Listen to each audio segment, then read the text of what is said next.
दोस्तों, ये video the 48 laws of power इस बुक का सेकंड पार्ट है। उम्मीद है आपने फर्स्ट पार्ट देखा होगा। अगर नहीं देखा तो इस वीडियो के बाद जरूर देख लेना। लिंक आपको नीचे डिस्क्रिप्शन में और ऊपर आए बटन पर मिल जाएगी। दोस्तों, इस बुक में जीवन में पावरफुल बनने के ऐसे 48 नियम बताए गए हैं जिनको जानकर और समझकर आप हैरान रह जाएंगे और शक्तिशाली बन जाएंगे। जैसा कि मैंने आपको पहली पार्ट में बताया था कि इस बुक पर दुनिया के कुछ कंट्रीज ने बैन लगाया हुआ है, क्योंकि उनका मानना है कि इस बुक में ऐसी टेक्निक्स बताई गई है जो किसी को भी मैनिपुलेट कर सकती हैं। इस वीडियो के माध्यम से वो सारे 48 नियम मैं आपको स्टेप बाय स्टेप समझाऊंगा, वो भी आसान भाषा में। अगर आप भी ये सारे नियम जानकर पावरफुल बनना चाहते हैं तो वीडियो को अंत तक देखना और एक भी पॉइंट मिस मत करना। चैनल पर नए हैं तो इस चैनल को सब्सक्राइब जरूर कर लेना। तो चलिए शुरू करते हैं। नियम 22, समर्पण की चाल का प्रयोग करें, कमजोरी को शक्ति में बदलें। दोस्तों, ऑथर रॉबर्ट ग्रीनी का कहना है कि जान बचाने के लिए कोई दूसरा रास्ता ना हो तब सरेंडर करने में ही समझदारी है। समर्पण की तरकीब का मतलब यह है कि अंदर से तो आप अपने इरादे पर दृढ़ रहते हैं, लेकिन बाहर से आप झुक जाते हैं। इस बात को समझना बहुत जरूरी है। समर्पण से या सरेंडर करने से आपको दोबारा उठकर खड़े होने का समय मिल जाता है। इससे आपको अपने विजेता शत्रु को सताने और परेशान करने का समय भी मिल जाता है। इससे आपको उसकी शक्ति के घटने का इंतजार करने का समय मिल जाता है। उसे युद्ध में जीत जाए इससे पहले ही उसके सामने समर्पण कर दें। समर्पण का प्रयोग शक्ति के औजार के रूप में करें। अगर आप समर्पण कर देते हैं तो आपको अपने दुश्मन के आसपास रहने का मौका मिलेगा और आपको मौका मिलते ही आप उस पर अपने जहरीले दांत गड़ा सकते हैं। नियम 23, अपनी शक्तियों को केंद्रित करें। आप एक ही बार में एक ही तीर से 2 निशाने कभी नहीं लगा सकते। ऑथर रॉबर्ट ग्रीनी के अकॉर्डिंग अपनी शक्तियों को केंद्रित करने का मतलब ये है कि 10-10 फुट के 10 गड्ढे खोदने पर आपको पानी कभी नहीं मिलेगा, लेकिन अगर आप एक ही जगह पर 100 फुट का गड्ढा खोदेंगे तो पानी जरूर मिल सकता है। अगर आपके विचार भटकते रहेंगे तो आपका निशाना दुश्मन के हृदय पर नहीं लगेगा। मस्तिष्क और तीर को एक बन जाना चाहिए। मानसिक और शारीरिक शक्ति की एकाग्रता से ही आपका तीर निशाने पर लगेगा और शत्रु के हृदय को चिर के आर पार निकल जाएगा। बहुत सी खानों को थोड़ा थोड़ा खोदने की कोशिश करने के बजाय एक ही समृद्ध खान को गहराई तक खोदने से ज्यादा फायदा होता है। केंद्रित प्रयासों की जीत होती है और बिखरे हुए प्रयासों की हार होती है। इसको अगर सिंपल भाषा में समझा जाए तो इस दुनिया में एवरेज लोगों की उतनी वैल्यू नहीं होती जितनी कि किसी फील्ड में एक्सपर्ट या मास्टर लोगों की होती है। इसीलिए कोई साधारण डॉक्टर उतना पैसा नहीं कमा पाता जितना कि हार्ट स्पेशलिस्ट, ब्रेन स्पेशलिस्ट या किसी खास चीज में एक्सपर्टीज हासिल करने वाला डॉक्टर कमा पाता है। ऐसा इसलिए होता है क्योंकि उन्होंने अपनी शक्तियों को केंद्रित करके एक ही चीज पर लगाया और उसी में मास्टरी हासिल कर ली। बहुत से काम करने में लगने वाले लोगों की सबसे बड़ी कमी ये होती है कि वे कभी एवरेज से ज्यादा ऊपर नहीं उठ पाते हैं और उनकी पकड़ किसी पर नहीं होती, मतलब वे किसी भी एक चीज में मास्टर नहीं बन पाते। एकाग्रता से ही मास्टरी हासिल होती है तथा जीवन में ऊंचा स्थान मिलता है और इससे इंसान बहुत ऊंचाई पर पहुंच जाता है। नियम 24, आदर्श दरबारी की भूमिका निभाएं। ऑथर रॉबर्ट ग्रीनी कहते हैं कि पुराने जमाने में हर राजा महाराजा के दरबार में कोई ना कोई आदर्श दरबारी जरूर रहता था। आदर्श दरबारी एक ऐसे संसार में प्रगति करता है जहां हर चीज शक्ति और राजनीतिक कौशल के इर्द गिर्द घूमती है। उसने परोक्षता की कला में महारत हासिल कर ली होती है। वह चापलूसी करता है, श्रेष्ठ लोगों के सामने झुकता है और बाकियों पर अपनी शक्ति का प्रयोग बहुत ही इनडायरेक्टली और शालीन अंदाज में करता है। दरबारी बनने के नियम सीखें और उनका इस्तेमाल करें, क्योंकि इसके बाद आप दरबार में कितनी ऊंचाई तक पहुंचेंगे इसकी कोई सीमा नहीं है। ऑथर रॉबर्ट ग्रीनी कहते हैं कि पहली बात यह ध्यान में रखें कि कभी भी ज्यादा मेहनत करते ना दिखें। ऐसा लगना चाहिए कि आपका टैलेंट इजीली प्रवाहित हो रहा है। ऐसा लगना चाहिए कि आप किसी काम को बड़ी आसानी से कर देते हैं। मेहनती व्यक्ति के बजाय प्रतिभाशाली और जीनियस व्यक्ति की छवि या इमेज बनाएं। लोगों को इस बात पर हैरानी होनी चाहिए कि आपने इतना बड़ा काम कितनी आसानी से कर दिया। दूसरी बात, लोगों की नजरों में रहने की कोशिश करें।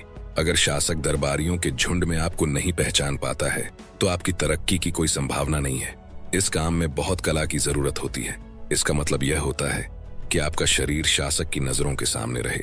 अपने शारीरिक हुलिये की तरफ ध्यान दें और इसके बाद एक विशिष्ट शैली और छवि बनाने का तरीका खोजें। सामने वाले के हिसाब से अपनी शैली और भाषा बदलें। तीसरी बात, बुरी खबर न सुनाएं। राजा बुरी खबर वाले संदेशवाहक को मरवा देता है। यह कहावत पुरानी है, लेकिन इसमें सच्चाई है। आपको यह सुनिश्चित कर लेना चाहिए कि बुरी खबर आप नहीं बल्कि आपका कोई सहकर्मी सुनाए। यह सुनिश्चित करने के लिए आपको संघर्ष करना चाहिए और अगर जरूरत पड़े तो झूठ बोलना या धोखा भी देना चाहिए। चौथी बात, कभी अपने बॉस के साथ दोस्ती या क्लोजनेस न दिखाए। बॉस अपने अधीनस्थ को, मतलब अपने से पद में छोटे इंसान को, कभी भी मित्र नहीं बनाना चाहता है। वह तो अधीनस्थ को उसकी औकात में रखना चाहता है। ज्यादा दोस्ताना तरीके से उससे पेश न आए। ऐसा न जताएं कि आप उसके दोस्त बन गए हैं, बल्कि यह काम उसे खुद करने दें। नियम 25, खुद को नए सांचे में ढालें। प्राचीन ग्रीक के लोग समुद्री देवता प्रोटियस को पूजते थे। उसकी शक्ति यह थी कि वह अपनी इच्छानुसार या स्थिति के अनुसार अपना आकार बदल सकता था। जब एगामेमनॉन के भाई नीलॉस ने उसे पकड़ने की कोशिश की तो प्रोटियस ने पहले शेर, फिर सांप, फिर चीते, फिर जंगली सुअर, फिर बहते पानी और अंततः पत्तेदार वृक्ष का रूप धारण कर लिया। ऑथर रॉबर्ट ग्रीनी कहते हैं कि यह जाने कि सब लोगों के सामने विभिन्न सांचों में कैसे ढला जाता है। समझदार प्रोटियस बने, विद्वानों के बीच में विद्वान बने, संतों के बीच में संत और शैतानों के बीच में शैतान। यही सबका दिल जीतने की कला है। समान लोग समान लोगों को आकर्षित करते हैं, इसलिए लोगों के स्वभावों पर ध्यान दें और जिससे भी मिलें उसके अनुरूप ढल जाए। गंभीर या मजाकिया व्यक्तियों की बातों का उन्हीं के अंदाज में जवाब दें। अपने मूड को समझदारी से बदल लें, अपने चरित्र को शक्तिशाली बनाएं। खुद पर उसी तरह काम करें जिस तरह कुम्हार गीली मिट्टी पर करता है। यह जिंदगी का सबसे महान और आनंददायक काम होना चाहिए। इससे आप दरअसल एक कलाकार बन जाते हैं, एक ऐसा कलाकार जो खुद का निर्माण करता है। अंत में समय की मांग के अनुसार भूमिका निभाना सीखें। अपने नकाब को स्थिति के अनुसार ढालें। जो चेहरा आप ओढ़ें हर पल बदलने का अभ्यास करें। बिस्मार्क ने इस खेल को आदर्श तरीके से खेला था। उदारवादियों के साथ वे उदारवादी बन जाते थे और धोखेबाजों के साथ धोखेबाज। वे पकड़ में नहीं आते थे और जिसे पकड़ा नहीं जा सकता उसे चबाया भी नहीं जा सकता। नियम 26, अपने हाथ साफ रखें, कभी माफी न मांगे। वाल्टेसर ग्रेशियन ने कहा था, अच्छे काम खुद करें लेकिन बुरे काम दूसरे लोगों से करवाएं। पहला कदम उठाने के कारण लोग आपका एहसान मानेंगे, दूसरा कदम उठाने के कारण आप दुर्भावना से बचेंगे। महत्वपूर्ण मामलों में अक्सर पुरस्कारों और दंडों की जरूरत होती है। खुद सिर्फ पुरस्कार दें और सजा दूसरों के हाथ से दिलवाएं। कभी कभार गलतियां होना निश्चित है, क्योंकि दुनिया के बारे में सटीक भविष्यवाणी नहीं की जा सकती। लेकिन शक्तिशाली लोग माफी मांगने से बचते हैं, क्योंकि माफी मांगने से लोग आपकी योग्यता या इरादों के बारे में शक करने लगते हैं। ऑथर कहते हैं, गलती होने पर तत्काल खुद पर से ध्यान हटा दें। उसका दोष किसी सुविधाजनक बलि के बकरे पर डाल दें। यह इतनी जल्दी होना चाहिए कि लोगों को आपकी जिम्मेदारी या अयोग्यता के बारे में सोचने का मौका ही न मिले। समझदारी इसी में है कि बलि के बकरे के लिए आप यथासंभव सबसे बेकसूर शिकार को चुनें। इस तरह के लोग इतने शक्तिशाली नहीं होंगे कि आपसे संघर्ष करें। उनके मासूम स्पष्टीकरणों को देखकर लोगों को लगेगा कि वे कुछ ज्यादा ही स्पष्टीकरण दे रहे हैं। इस तरह से उनके स्पष्टीकरण उनके अपराध बोध की निशानी बन जाते हैं। लीडर के रूप में आपको कभी अपने हाथ भद्दे कामों या खून से गंदे नहीं करना चाहिए। आपको बुरी रोशनी में नहीं दिखना चाहिए। ऐसा नहीं लगना चाहिए कि आप अपने उच्च पद को कलंकित कर रहे हैं। लेकिन अपनी शक्ति को बनाए रखने के लिए आपको दुश्मनों को कुचलना पड़ेगा और कई गंदे काम करने पड़ेंगे। आपको ऐसे मोहरों की जरूरत है जो आपके लिए वे गंदे और खतरनाक काम कर दें। बलि के बकरों की तरह मोहरे भी आपकी छवि को बेदाग बनाए रखने में मदद करेंगे। मोहरा आमतौर पर ऐसा व्यक्ति होना चाहिए जो आपके करीबी समूह का हो। उसे यह समझ में ही नहीं जाना चाहिए कि उसका इस्तेमाल हो रहा है। आपको ऐसे भोले लोग हर जगह मिल जाएंगे जो आपका काम खुशी खुशी करेंगे, खास तौर पर तब जब आप उन्हें बदले में इनाम दें।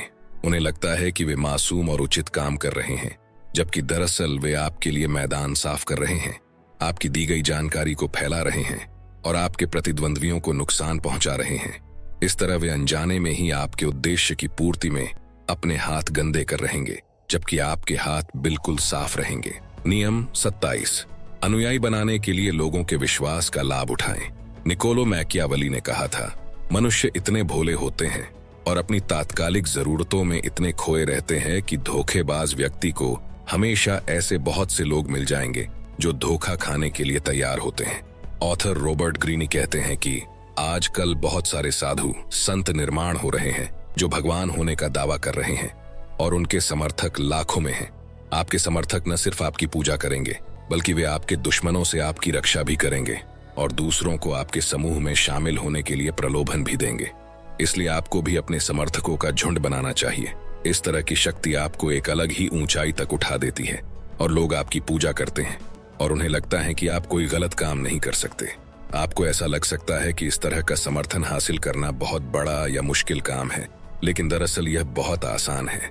खुद को पूजनीय बना लें। समूह को बनाने के लिए धर्म जैसा तंत्र बनाएं।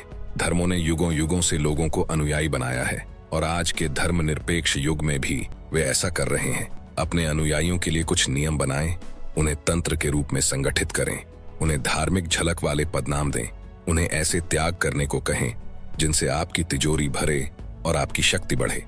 फिर इस बंधन को मजबूत बनाने के लिए एक चालाक दुश्मन की ओर इशारा करें जो आपको बर्बाद करना चाहता है। अगर आपका कोई दुश्मन न हो तो दुश्मन तैयार कर लें। अपने इनकम के स्रोत को छिपाएं, क्योंकि आपके अनुयायियों के धन से आपकी तिजोरी भरने लगेगी। लेकिन ऐसा कभी नहीं लगना चाहिए कि आप पैसा या इससे मिलने वाली शक्ति के भूखे हैं। ये कभी ओपन न करें कि आपकी दौलत दरअसल आपके अनुयायियों की जेब से आती है। नियम 28, बहादुरी के साथ काम करने उतरें। निकोलो मैकियावेली ने कहा था, मैं निश्चित रूप से सोचता हूं कि सावधान होने के बजाय साहसी होना बेहतर है, क्योंकि तकदीर एक महिला है और अगर आप उसके स्वामी बनना चाहते हैं तो यह जरूरी है कि आप उसे शक्ति द्वारा जीतें। साफ दिखता है कि तकदीर बहादुर लोगों के अधीन रहती है, जबकि कायर लोगों के पास भी नहीं फटकती है। इसलिए महिला की तरह तकदीर भी हमेशा युवाओं की प्रेयसी होती है, क्योंकि वे ज्यादा उत्साही होते हैं तथा वे ज्यादा ताकत दिखाकर उसके स्वामी बन जाते हैं। हर व्यक्ति बहादुर व्यक्ति की प्रशंसा करता है, कोई भी कायर का सम्मान नहीं करता है। इसलिए अगर आपको किसी काम में सफलता मिलने का यकीन नहीं है तो उसे करने की कोशिश न करें। आपकी शंका और हिचक इसकी सफलता में बाधा डालेंगी। संकोच खतरनाक है। बेहतर यह है कि बहादुरी से मैदान में उतरा जाए। साहसिक गलतियों को ज्यादा साहस दिखाकर सुधारा जा सकता है। यहाँ तक कि नेपोलियन को भी युद्ध के मैदान में साहसी दिखने की आदत डालनी पड़ी, क्योंकि सामाजिक माहौल में वह अंतर्मुखी और डरपोक था। लेकिन उसने इस आदत को दूर किया और जिंदगी के हर क्षेत्र में साहसिकता का अभ्यास किया।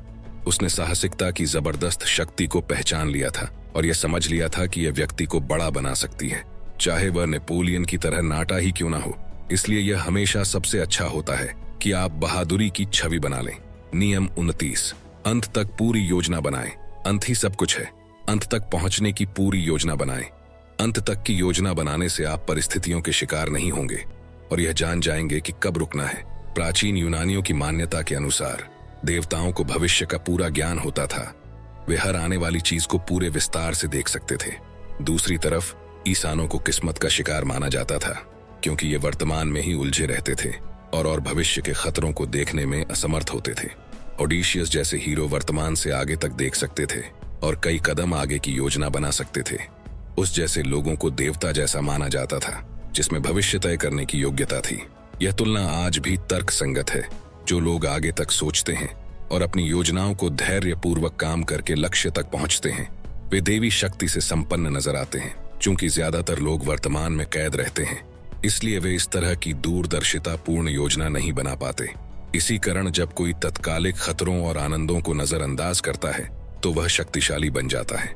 जल्दबाजी और मूर्खतापूर्ण कामों से बचना बहुत महत्वपूर्ण होता है, जिनसे आप मुश्किल में फंस सकते हैं।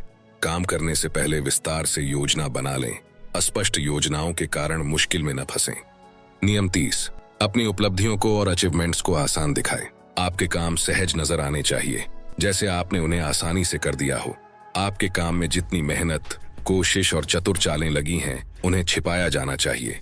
जब ऐसा लगता है कि आपने बिना खास कोशिश के काम कर दिया है, तो ये छवि बनती है कि आप अगर कोशिश करें तो बहुत ज्यादा काम कर सकते हैं। आप कितनी कड़ी मेहनत करते हैं, ये बताने के प्रलोभन से बचें, क्योंकि इससे सिर्फ सवाल उठते हैं। किसी को भी अपनी चालें न सिखाएं, वरना उनका प्रयोग आप ही के खिलाफ किया जाएगा। अपने शॉर्टकट और चालों को छिपाने का एक और कारण है, जब आप अपनी जानकारी ओपन कर देते हैं तो दूसरों को ऐसे विचार मिल जाते हैं जिनका इस्तेमाल वे आपके खिलाफ कर सकते हैं। हम सभी दुनिया को बताना चाहते हैं कि हमने क्या किया है। हम सब अपनी मेहनत और चतुराई की तारीफ सुनकर अपने गर्व को संतुष्ट करना चाहते हैं। अपने रहस्य उजागर करने की इस आदत पर काबू रखें, क्योंकि इसका प्रभाव अक्सर आपकी आशा के विपरीत होता है। याद रखें, आपके काम जितने रहस्यमय होंगे, लोग उतनी ही ज्यादा श्रद्धा करेंगे। ऐसा नजर आएगा जैसे आप ही वह काम कर सकते थे। अंत में, चूंकि आपने सहजता और आसानी से उपलब्धि हासिल की है, इसलिए लोगों को यह विश्वास होता है कि अगर आप ज्यादा मेहनत करते तो आप ज्यादा सफलता हासिल कर सकते थे। इससे न सिर्फ प्रशंसा मिलती है, बल्कि लोगों के मन में एक तरह का डर भी उत्पन्न होता है। नियम 31, विकल्पों पर नियंत्रण करें। दूसरों को ताश के उन पत्तों से खिलाएं जो आपने बांटे हैं। सर्वश्रेष्ठ धोखा वह होता है जिसमें आप सामने वाले को ऑप्शंस देते हैं। इससे आपके शिकार को यह लगता है कि नियंत्रण उसके हाथ में है, जबकि वह दरअसल आपके हाथों की कठपुतली होता है। लोगों को ऐसे विकल्प दें ताकि उनके द्वारा कोई सा भी विकल्प चुनने पर आपको ही लाभ हो। उन्हें दो बुराइयों में से कम बुरी बात को चुनने के लिए विवश करें, जबकि दोनों ही बातें आपके उद्देश्य को पूरा करें। उन्हें दुविधा के सींगों पर बैठा दें, जिधर मुड़ें उन्हें घायल होना ही है। जो लोग विकल्प चुन रहे हैं उन्हें यह विश्वास ही नहीं होगा कि उन्हें धोखा दिया जा रहा है या उनका शोषण हो रहा है। वे ये नहीं देख पाते हैं कि आप उन्हें थोड़ी सी स्वतंत्रता सिर्फ इसलिए दे रहे हैं ताकि बदले में वे आपकी इच्छा पूरी करने के लिए काम करें। इसलिए किसी को धोखा देते समय आपको इस बात का ध्यान रखना चाहिए कि आप उसे बहुत ही सीमित विकल्प दें। खेल के मैदान को बदल दें। 1860 के दशक में जॉन डी रॉकफेलर ने कच्चे तेल पर एकाधिकार करने का लक्ष्य बनाया। अगर वे छोटी तेल कंपनियों को खरीदने की कोशिश करते तो वे उनके इरादे भांप लेती और संघर्ष करती। इसके बजाय उन्होंने चुपचाप वे रेलवे कंपनियां खरीद लीं जो तेल का परिवहन करती थीं। रॉकफेलर ने खेल के मैदान को बदल दिया, जिससे छोटे तेल उत्पादकों के पास सिर्फ वही विकल्प रहे जो रॉकफेलर ने उन्हें दिए थे। नियम 22, लोगों की कल्पना के साथ खेलें। ऑथर रॉबर्ट ग्रीनी कहते हैं कि हमें लोगों की कल्पनाओं के साथ खेलना आना चाहिए। फैंटेसी क्या है? फैंटेसी मतलब ऐसी बातें लोगों को बताना जिससे अचानक काया पलट हो जाएगी, जिससे इंसान की किस्मत पूरी तरह से बदल जाएगी। लक्ष्यों को सच करने के लिए मेहनत, किस्मत, त्याग, समय की जरूरत नहीं होगी। जाहिर है यह धोखेबाजों की जबरदस्त निशानी है। एक महान और पूर्ण परिवर्तन का वादा करें, गरीब से लेकर अमीर तक, बीमार से लेकर स्वस्थ तक, दुख से परम सुख तक। इस वादे में लोग आपके जाल में फंस जाएंगे और आपके अनुयायी बन जाएंगे। नियम 33, हर व्यक्ति की कमजोर नस पहचाने। हर व्यक्ति की एक न एक कमजोरी होती है। हर महल की दीवार में एक न एक छेद होता है। यह कमजोरी आमतौर पर कोई असुरक्षा, कोई अनियंत्रित भाव या आवश्यकता होती है। यह कोई छोटा रहस्यमय सुख भी हो सकता है। चाहे यह जो भी हो, एक बार मिल जाने पर आप इस कमजोर नस का इस्तेमाल अपने लाभ के लिए कर सकते हैं। अगर आप इस कमजोर हिस्से को खोज लेते हैं और इसका इस्तेमाल करते हैं तो आप उस व्यक्ति को अपनी इच्छा के अनुसार ढाल लेंगे। कुछ लोग अपनी कमजोरियों का खुलेआम इजहार करते हैं, जबकि बाकी उन्हें छिपाते हैं। इस कमजोर नस की एक निशानी यह है कि जब आप इसे छूते हैं तो वह व्यक्ति अक्सर किसी बच्चे की तरह व्यवहार करने लगता है। कमजोर नस आपके शत्रु के कुछ रहस्य होते हैं जिनकी वह रक्षा करता है। वह अपने विचारों को ओपन नहीं करता है। एक बार जब आपको कमजोर नस मिल जाए तो आप उस पर अपना अंगूठा रख दें और उसे अपनी मर्जी से नचाएं। बाल्तेसर प्रेशियन कहते हैं कि हर व्यक्ति की कमजोर नस का पता लगाएं। इससे आप उससे इच्छानुसार काम करवा सकते हैं। इसमें संकल्प की कम, योग्यता की ज्यादा आवश्यकता होती है। आपको यह पता होना चाहिए कि किस जगह पर हाथ रखना है। सभी लोग किसी न किसी चीज के लिए ललायत रहते हैं, कुछ शोहरत और दौलत के लिए तो कुछ स्वार्थ, सिद्धि के लिए और ज्यादातर आनंद के लिए। योग्यता यह जानने में निहित है कि सामने वाला किस चीज के लिए लालायित है ताकि उससे लाभ उठाया जाए। नियम 34, शहंशाहों की तरह रहे और सम्राट जैसा सम्मान पाने के लिए सम्राट की तरह काम करें। आप जिस तरह से खुद को पेश करते हैं उसी से अक्सर यह तय होता है कि लोग आपके साथ कैसा व्यवहार करेंगे। घटिया या साधारण दिखने पर लोग आपका सम्मान हरगिज नहीं करेंगे। चूंकि सम्राट खुद अपना सम्मान करता है, इसलिए दूसरों को भी उसका सम्मान करने की प्रेरणा मिलती है। ऐसा करने के लिए हमें एक विशेष रणनीति अपनानी होगी, जिसे मुकुट रणनीति कहा जा सकता है। मुकुट रणनीति का मतलब यह है कि अपने आप में इतना विश्वास रखना कि आप राजा बनने के लायक हैं। इतिहास में ऐसे उदाहरण हैं। बाइजेशियम के कोलंबस, बीथोवन और डिज़राइली जैसे सामान्य में जन्मे लोगों ने मुकुट रणनीति का प्रयोग करके सफलता पाई है। इन लोगों को अपनी महानता में इतना दृढ़ विश्वास था कि वे सचमुच महान बन गए। इसकी शर्त सिर्फ इतनी है, आप में आत्मविश्वास कूट कूट कर भरा होना चाहिए। हालांकि आप जानते हैं कि आप खुद को धोखा दे रहे हैं, लेकिन सम्राट की तरह व्यवहार करें। इस बात की संभावना है कि लोग भी आपके साथ सम्राट की तरह व्यवहार करेंगे। नियम 35, टाइमिंग की कला में माहिर बने। बाज धैर्य और शांति से आसमान का चक्कर लगाता है। वह अपनी शक्तिशाली आंखों से सब कुछ देख लेता है। नीचे के लोगों को यह पता ही नहीं होता कि वह उन्हें देख रहा है। जब सही पल आता है तो बाज इतनी तेजी से नीचे झपट्टा मारता है कि उससे बचा नहीं जा सकता।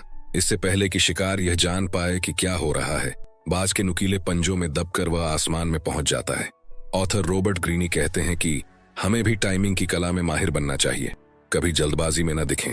जल्दबाजी से ऐसा लगता है जैसे आपका खुद पर और समय पर नियंत्रण नहीं है। हमेशा धैर्यवान नजर आएं, जैसे आपको यह विश्वास हो कि आखिरकार आप सफल होंगे। सही पल को खोजें, समय की आत्मा को परखें, उन प्रवृत्तियों को समझ लें जो आपको शक्तिशाली बनाएंगी। अगर समय अभी अनुकूल नहीं है तो मैं पीछे रहूंगा, लेकिन अनुकूल समय आने पर मैं कसकर वार करूंगा। नियम 37। चकाचौंध का आभा मंडल बनाएं। रोमन शासक कॉन्स्टेंटाइन अपने ज्यादातर जीवन में सूर्य की पूजा करते रहे, लेकिन एक दिन सूर्य की तरफ देखते समय उन्हें उस पर क्रॉस की छवि दिखाई दी। इसे देखने के बाद उन्हें एक नए धर्म के उदय का सबूत मिल गया और कुछ समय बाद वे ईसाई बन गए। यही नहीं, उन्होंने पूरे रोमन साम्राज्य का ईसाई धर्म में धर्मांतरण करवा दिया। दुनिया भर के भाषण और धार्मिक प्रवचन भी उन पर इतना सशक्त प्रभाव नहीं डाल सकते थे। ऐसी छवियों और प्रतीकों को खोजें तथा उनसे जुड़ें जो इस तरह तत्काल प्रभावित करें। ऐसा करने पर आप बहुत ज्यादा शक्तिशाली बन जाएंगे। अपने दल या समूह को प्रेरित करने, उत्साह बढ़ाने और एकता बढ़ाने के लिए प्रतीकों की शक्ति का प्रयोग करें। नियम 38। जैसा चाहे सोचें, लेकिन व्यवहार सबके जैसा करें। ऑथर रॉबर्ट ग्रीनी कहते हैं, अपने नए जमाने के विचारों को और मत भिन्नताओं को अपने मन में ही रखें, उन्हें सबके सामने ओपन न करें। कोई नेता ईमानदार हो या ना हो, लेकिन जनता के सामने उसे खुद को ईमानदार बताना ही पड़ता है। भले ही वह भगवान को माने या ना माने, लेकिन जनता के सामने उसे भगवान पर हार चढ़ाना ही पड़ता है। समझदार और चतुर लोग जल्दी ही यह सीख लेते हैं कि भले ही उन्हें किसी परंपरा पर विश्वास ना हो, परंतु उन्हें सबके सामने पारंपरिक व्यवहार करना चाहिए और परंपरागत विचार व्यक्त करना चाहिए। इस तरह खुद को ढालने से इन लोगों को अकेलापन नहीं झेलना पड़ता। यह कल्पना करने की मूर्खता न करें कि आज के समय में पुरानी परंपराएं खत्म हो चुकी हैं।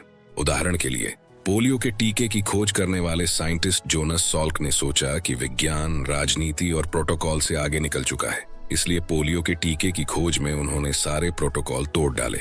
वैज्ञानिक समुदाय को दिखाने से पहले ही अपनी खोज जनता के सामने ले जाकर उन्होंने टीके का सारा श्रेय ले लिया। उन्होंने उन वैज्ञानिकों के योगदान को स्वीकार नहीं किया जिन्होंने उन्हें राह दिखाई थी। नतीजा यह हुआ कि वे स्टार बन गए। जनता तो उनसे प्रेम करती थी, लेकिन वैज्ञानिक उनसे दूर चले गए। अपने समुदाय की परंपराओं की अवज्ञा के कारण वे अलग थलग पड़ गए। उन्होंने इस दूरी को पाटने के लिए बरसों तक कोशिश की, परंतु वे सफल न हो पाए और जीवन भर पैसे तथा सहयोग के लिए संघर्ष करते रहे। शक्तिशाली लोग न सिर्फ साइंटिस्ट जोनास सॉल्क जैसे अपराध से बचते हैं, बल्कि वे चालाक लोमड़ी का अभिनय करना भी सीख लेते हैं और आम आदमी होने का नाटक करते हैं। चतुर कलाकारों और राजनेताओं की सदियों से यही नीति रही है। नियम 39। मछली पकड़ने के लिए पानी हिलाए। मान लीजिए कि पानी स्वच्छ और शांत है और मछलियां सतह के काफी नीचे हैं। उन्हें ऊपर लाने के लिए आप क्या करेंगे? अगर हम पानी को हिलाएं तो वे ऊपर आ जाएंगी। पानी को कुछ और ज्यादा हिलाएंगे तो उन्हें गुस्सा आ जाएगा और वे सतह पर आकर सबसे पास वाली चीज को काटने लगेंगी, जिसमें ताजा दाना लगा हुक भी शामिल होगा और वो आसानी से शिकार हो जाएगी। ऑथर रॉबर्ट ग्रीन कहते हैं कि आपको हमेशा शांत और उद्देश्य पर केंद्रित रहना चाहिए, परंतु स्वयं शांत रहते हुए अगर आप अपने शत्रुओं को गुस्सा दिला सकें तो आपको निश्चित रूप से लाभ होता है। अपने शत्रुओं को असंतुलित कर दें, उनके दंभ में कोई दरार खोजें, गुस्से से उसे लाल पिला कर दें। गुस्से में वो कोई ऐसा डिसीजन लेगा जिसकी ज्वाला में वो खुद ही जल जाएगा। नियम 40। मुफ्त लंच का तिरस्कार करें, कंजूस ना बने। ऑथर रॉबर्ट ग्रीन कहते हैं कि मुफ्त में मिली चीज खतरनाक साबित हो सकती है, क्योंकि आमतौर पर इसमें कोई चाल या एहसान छिपा होता है। जब आप किसी चीज की कीमत चुकाते हैं तो आप एहसान, अपराध बोध और धोखे से बचे रहते हैं। अक्सर पूरी कीमत चुकाने में ही समझदारी होती है। ऑथर रॉबर्ट ग्रीन कहते हैं कि अपने धन को उदारता से खर्च करें और इसे प्रवाहित होने दें। उदारता शक्ति की निशानी है और इसे खींचने वाला चुंबक भी है। जो बड़ा आदमी कंजूस होता है वह महामूर्ख होता है। जो भी मित्र बनाना चाहता है उसे अपनी वस्तुओं से ज्यादा प्रेम नहीं करना चाहिए, बल्कि उचित तोहफे देकर मित्र बनाना चाहिए, क्योंकि जिस तरह चुंबक लोहे को आकर्षित करता है, उसी तरह सोना चांदी के तोहफे लोगों के दिल को आकर्षित करते हैं। उचित उपहार देकर आप सामने वाले पर एहसान लाद देते हैं। उदारता से लोग अक्सर नर्म पड़ जाते हैं, फिर उन्हें धोखा दिया जा सकता है। उदारता की छवि के कारण लोग आपकी तारीफ करते हैं और आपकी चालों की तरफ उनका ध्यान नहीं जाता। नियम 41। महान व्यक्ति का अनुसरण ना करें, जो काफी मुश्किल काम हो सकता है। जो पहली बार होता है वह हमेशा बाद में होने वाले से ज्यादा अच्छा और मौलिक दिखता है। इसे एक एग्जाम्पल से समझते हैं। नासा द्वारा बनाए गए अपोलो यान में बैठकर 3 लोग चांद पर गए थे, लेकिन याद सिर्फ उसी को किया जाता है जिसने सबसे पहले चांद पर कदम रखा, नील आर्मस्ट्रॉन्ग। बाकी दोनों का तो नाम तक लोगों को पता नहीं होगा। ऑथर रॉबर्ट ग्रीन कहते हैं, अगर आप किसी महान व्यक्ति की या किसी मशहूर पिता की संतान हैं, तो आपको उनसे ज्यादा चमकने के लिए उनसे 2 गुनी उपलब्धियां हासिल करनी होगी। कहीं आप उनकी छाया में खोकर न रह जाएं या ऐसे अतीत में उलझकर न रह जाएं जिसका निर्माण आपने नहीं किया है। इससे अच्छा है कि आप उनकी राह से हटकर नई राह पर चले, अपनी राह बदल ले और अपनी पहचान और अपना खुद का नाम स्थापित करें। कुछ ऐसा नया काम करें जिस काम से आपको दुनिया जानने लगे। जैसा कि वाल्ते सर ग्रेशियन ने कहा था, किसी महान व्यक्ति का अनुसरण न करें, उससे आगे निकलने के लिए आपको दोगुना हासिल करना होगा। जो लोग अनुसरण करते हैं उन्हें नकलची माना जाता है। चाहे वे कितनी ही मेहनत करें, वे उस छवि से नहीं उबर पाएंगे। उत्कृष्टता की नई राह या शोहरत का आधुनिक मार्ग खोजना एक असाधारण योग्यता है। लोकप्रियता पाने की बहुत सी राहें हैं, जिनमें से कई पर ज्यादा लोग नहीं चले हैं। सबसे नई राहें कठिन हो सकती हैं, लेकिन वे अक्सर महानता का शॉर्टकट होती हैं। नियम 42, शेपर्ड को मार दे, भेड़ें तितर बितर हो जाएंगी। मुश्किलें अक्सर किसी ऐसे व्यक्ति की वजह से पैदा होती हैं जो दंभी और महत्वाकांक्षी होता है, जो आंदोलन करता है और सद्भावना में जहर भर देता है। अगर आप ऐसे लोगों को एक्टिव होने की जगह देते हैं तो दूसरे लोग उससे प्रभावित होकर उसके प्रलोभन में आ जाएंगे। उनके द्वारा उत्पन्न मुश्किलों के कई गुना बढ़ने का इंतजार न करें। उनके साथ विचार विमर्श करने की कोशिश न करें। वे कभी नहीं सुधर सकते। उन्हें अलग थलग करके या देश से बाहर निकालकर देश निकाला देकर उनके प्रभाव को खत्म कर दें। मुश्किल की जड़ यानी गडरिये पर प्रहार करेंगे तो भेड़ें अपने आप तितर बितर हो जाएंगी। आप गडरिये पर हमला इसलिए करना चाहिए क्योंकि इससे भेड़ें दहशत में आ जाती हैं। जब लीडर चला जाता है तो गुरुत्वाकर्षण का केंद्र भी चला जाता है। ऐसा कोई नहीं रहता है जिसके चारों तरफ घूमा जाए। हर चीज बिखर जाती है।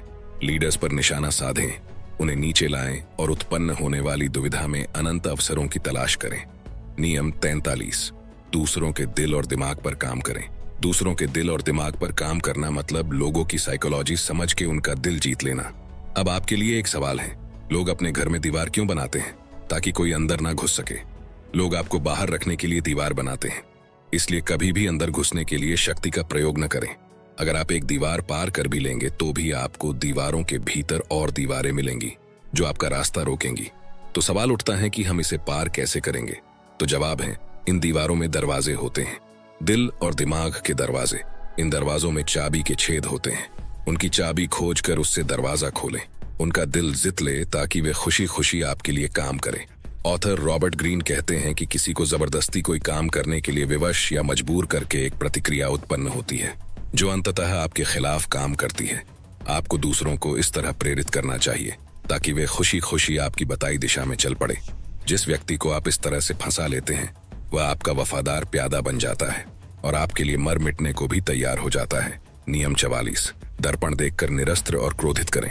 ऑथर रॉबर्ट ग्रीन कहते हैं, हम में से ज्यादातर को बचपन का वह अनुभव याद होगा जब कोई हमारे शब्दों को दोहराकर हमें चिढ़ाता था। इसका नतीजा यह होता था कि कुछ समय बाद ही हम उसके चेहरे पर मुक्का जमाने की बात सोचने लगते थे। वयस्क के रूप में अधिक सूक्ष्म व्यवहार करके आप अपने विरोधियों को इसी तरीके से विचलित कर सकते हैं और दर्पण के द्वारा अपनी रणनीति को बचाकर अदृश्य जाल बिछा सकते हैं या अपने विरोधियों को उस जाल में फंसा सकते हैं जो उन्होंने आपके लिए बिछाया है। दर्पण सच्चाई का प्रतिबिंब दिखाता है, लेकिन यह धोखे का आदर्श हथियार भी हो सकता है। जब आप अपने शत्रुओं का प्रतिबिंब बन जाते हैं, जब आप उन्हीं की नकल करते हैं, तो वे आपकी रणनीति का अनुमान नहीं लगा सकते। नकल से वे चिढ़ जाते हैं और अपमानित महसूस करते हैं, जिससे वे अति प्रतिक्रिया कर बैठते हैं। उसे शांत रखने का एक ही तरीका है कि उसकी आदतों में ज्यादा परिवर्तन न करे। अगर परिवर्तन जरूरी हो तो अतीत की गंध को कायम रखकर बिल्ली को धोखा दें। इसकी जानी पहचानी वस्तुओं को महत्वपूर्ण जगहों पर रख दें। बिल्ली की तरह ही इंसानों को भी चेंज पसंद नहीं है। हालांकि लोग परिवर्तन की जरूरत को समझते हैं, लेकिन कोई परिवर्तन करना नहीं चाहता और वे उन परिवर्तनों से चिढ़ जाते हैं और विचलित हो जाते हैं जो उन्हें व्यक्तिगत रूप से प्रभावित करते हैं। इसलिए जिस किसी संस्था में या जहां भी परिवर्तन की आवश्यकता हो, पुराने तरीकों का सम्मान करने का ढोंग करें। अगर परिवर्तन आवश्यक हो तो ऐसा जताएं जैसे परंपरा में सिर्फ थोड़ा सा ही सुधार किया जा रहा है, नहीं तो विद्रोह की नौबत भी आ सकती है। नियम 46, बहुत आदर्श नजर न आए। ईर्ष्या या जलन चुपचाप शत्रु पैदा करती है। ईर्ष्यालु व्यक्ति भी रहस्यमयी या वासनामयी पापी की तरह सावधानी से छिपा रहता है और खुद को छिपाने की असंख्य तरकीबें तथा चालें खोज लेता है। इस तरह वह दूसरों की श्रेष्ठता से अनजान होने का नाटक करता है, जबकि अंदर ही अंदर वह उनसे बुरी तरह जलता है। वह निपुण अभिनेता होता है। वह षड्यंत्र करने में अपनी पूरी ताकत लगा देता है और इस तरह श्रेष्ठता के किसी भी रूप को रोकता है। दूसरी बात, इस बात के लिए तैयार रहें कि जब लोग आपसे ईर्ष्या करेंगे तो वे आपके खिलाफ काम भी करेंगे। वे आपके रास्ते में ऐसी बाधाएं खड़ी कर देंगे जिनका आप पहले से अनुमान नहीं लगा सकते। इस तरह के हमले से खुद को बचाना आपके लिए मुश्किल होगा, क्योंकि ईर्ष्या उत्पन्न होने के बाद उससे निपटना मुश्किल है और ईर्ष्या उत्पन्न न होने देना ज्यादा आसान है। इसलिए आपको इसके बढ़ने से पहले ही रोकने की रणनीति बनाना चाहिए। जलन उत्पन्न करने वाले कामों और गुणों के प्रति सचेत होकर आप इसके दांत ही नहीं निकलने देते हैं, जो आपको कुतर कुतर कर मौत के मुंह में ले जा सकते हैं। नियम 47, लक्ष्य से आगे न जाए, सीखें कि जीतने के बाद कहाँ रुकना है। ऑथर रॉबर्ट ग्रीन कहते हैं, आप जितने शत्रुओं को पराजित करते हैं, ज्यादा आगे निकलने के चक्कर में उससे ज्यादा शत्रु बना लेते हैं। सफलता को अपने दिमाग पर न चढ़ने दें। रणनीति और सुनियोजित योजना का कोई विकल्प नहीं है। लक्ष्य तय करें और उस तक पहुंचने के बाद रुक जाएं। जो लोग लक्ष्य के आगे पहुंच जाते हैं, अक्सर वे अपनी निष्ठा साबित करके किसी मालिक को खुश करना चाहते हैं, लेकिन प्रयास की अधिकता से यह खतरा पैदा होता है कि मालिक आप पर शक करने लग जाए। कई मौकों पर मैसिडोनिया के फिलिप ने विजय पाने वाले अधीनस्थ सेनापतियों को अपमानित करके उन्हें छोटा पद दे दिया। फिलिप की सोच ये थी कि अगर उन्होंने भविष्य में और युद्ध जीत लिया तो वे उनके अधीनस्थ रहने के बजाय प्रतिद्वंद्वी बन जाएंगे। जब आप किसी मालिक की सेवा करते हैं तो अक्सर समझदारी इसी में होती है कि आप अपनी विजय को सावधानी पूर्वक नापें, उसे शोहरत हासिल करने दें और उसे कभी असहज न बनाएं। यह भी समझदारी पूर्ण है कि आप कठोर आज्ञाकारिता का तंत्र स्थापित करके उसका विश्वास हासिल करें। नियम 48, निराकार बने। जैसा कि चाइना के महान लीडर सुन त्सू ने कहा था कि पूर्णता निराकार बनने में है। निराकार बनना मतलब जिस सांचे में डाला जाए उस सांचे में ढल जाना, फ्लेक्सिबल रहना या परिस्थिति के अनुरूप खुद में परिवर्तन करना। ऑथर का कहना है कि युद्ध में विजय एक ही रणनीति को बार बार दोहराने से नहीं मिलती है, बल्कि लगातार बदलाव करने से मिलती है। सेना का एक ही व्यूह नहीं होता है, पानी का भी एक ही आकार नहीं होता है। विरोधी के अनुसार बदलकर और ढलकर विजय हासिल करने की योग्यता को ही असली प्रतिभा कहते हैं। इस सच्चाई को स्वीकार करें कि कुछ भी निश्चित नहीं है और कोई नियम तय नहीं है। अपने को बचाने का सर्वश्रेष्ठ तरीका पानी की तरह लिक्विड और निराकार होना है। तो दोस्तों, ये थे वो 48 नियम जो मैंने आपको रॉबर्ट ग्रीनी की 48 लॉज ऑफ पावर इस बुक से बताए हैं। अगर आप इस बुक को खरीदना चाहते हैं तो हिंदी और इंग्लिश दोनों बुक की लिंक डिस्क्रिप्शन में मिल जाएगी। अगर आपने इसी बुक का पार्ट 1 नहीं देखा है तो उसकी लिंक ऊपर आए बटन पर और डिस्क्रिप्शन में दे रहा हूँ, जरूर देख लेना। दोस्तों, मुझे उम्मीद है ये वीडियो आपको पसंद आया होगा। आपको ये वीडियो कैसा लगा कमेंट सेक्शन में जरूर बताना। अगर आपको इस वीडियो से कुछ वैल्यू मिली हो तो इसे लाइक कर देना और चैनल पर नए हो तो इस चैनल को सब्सक्राइब जरूर कर लेना, क्योंकि ऐसे ही बुक समरीज आपको मिलती रहेगी। वीडियो को शेयर करना ना भूले। और अंत में सिर्फ एक बात, चाहे कुछ भी करे लेकिन अपना सपना ना छोड़े, क्योंकि सपने के बिना जीवन जिया नहीं जाता, सिर्फ काटा जाता है।